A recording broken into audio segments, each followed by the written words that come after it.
एक कहावत बड़ी फेमस है, लौट के बुद्धू घर को आए। मगर उद्धव जी जैसे बुद्धू घर वापसी की भी नौटंकी ही करते हैं। अपने कठोर शब्दों के लिए माफी चाहूंगी, मगर आप खुद ही सोचिए, हिंदुत्व से पूरी तरह मुंह मोड़ चुकी उद्धव ठाकरे की शिवसेना अगर एक बार फिर से हिंदुत्व की दौड़ती रेलवे गाड़ी में सवार होने का प्रयास करे तो इसे अवसरवादी नहीं समझेंगे तो और क्या समझेंगे। क्योंकि महाराष्ट्र चुनाव में अपनी लुटिया डुबाने के बाद एक बार फिर उद्धव ठाकरे ने हिंदुत्व की डोर थामने की सोची है। बताएंगे आखिर क्यों कर रहे हैं उद्धव ठाकरे एक बार फिर हिंदुत्व का दामन थामने की कोशिश। उससे पहले आयोन भारत को सब्सक्राइब कर लीजिए। स्वागत है आपका, मेरा नाम तान्या अधिकारी है और आप आयोन भारत। सबसे पहले आपको जरा खबर से रूबरू कराते हैं। देखिए, इस वक्त महाराष्ट्र में दादर रेलवे स्टेशन के पास बने हनुमान मंदिर को लेकर राज्य की सियासत गर्म है। विपक्ष के नेता लगातार सत्ता पक्ष को घेरने की तैयारी में जुटे हैं। दरअसल बात यह है कि रेलवे ने इस मंदिर को तोड़ने का नोटिस जारी किया है।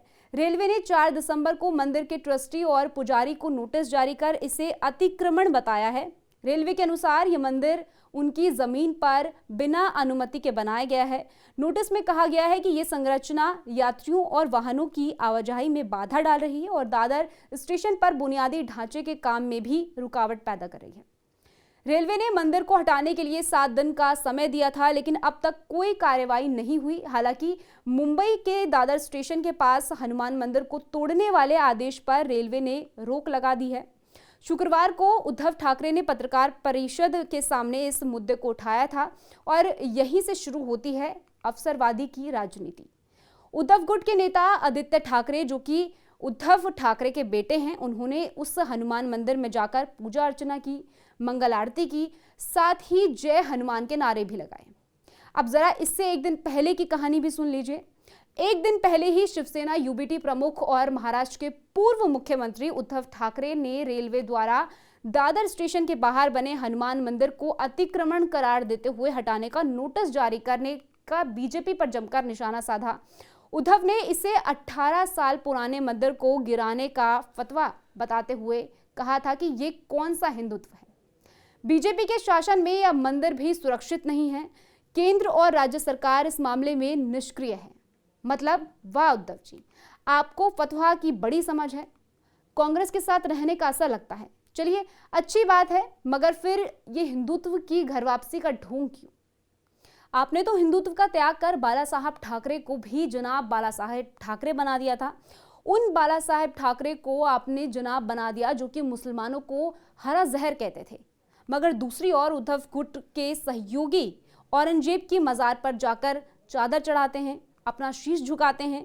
कांग्रेस के नेता कहते हैं कि हम सत्ता में आए तो मुसलमानों का काम करेंगे और अपने मुंह से एक चू नहीं निकलेगी।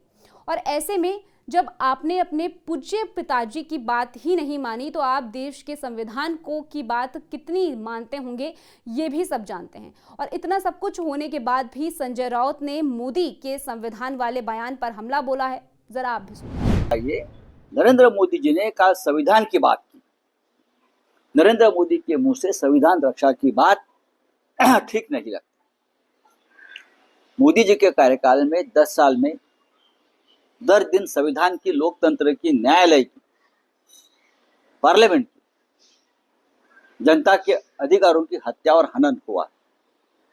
और आप संविधान रक्षा की बात करते हो, आप इमरजेंसी, आपातकाल की बात करते हो। कौन सा आपातकाल? 1975 की स्थिति अलग थी।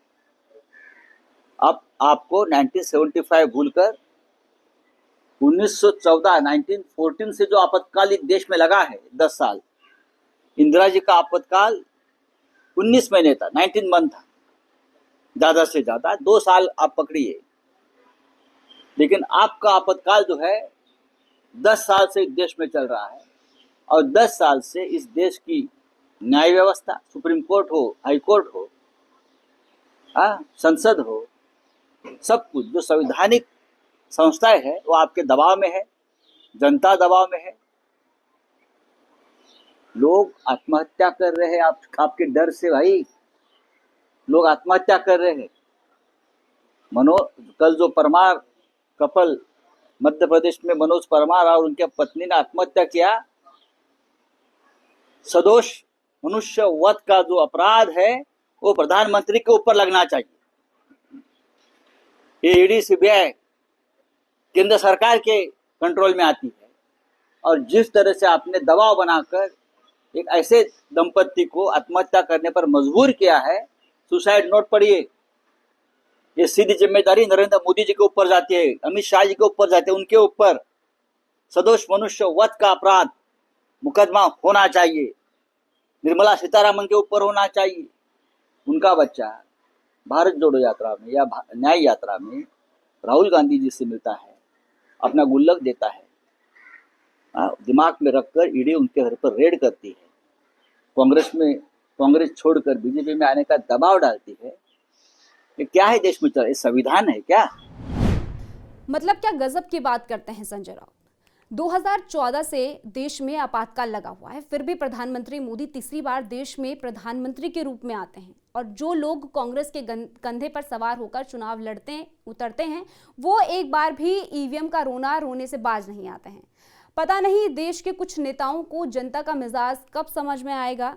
आप तब तक किसी चुनाव को नहीं जीत सकते हैं जब तक कि आप जनता का मूड को नहीं समझेंगे, और जब तक कि आप जनता का मूड नहीं समझेंगे आप कभी भी जनता के दिल तक नहीं पहुंच पाएंगे। स्टोरी में इतना ही। पूरी खबर को लेकर आपकी क्या कुछ राय है हमें कमेंट सेक्शन में जरूर बताइएगा।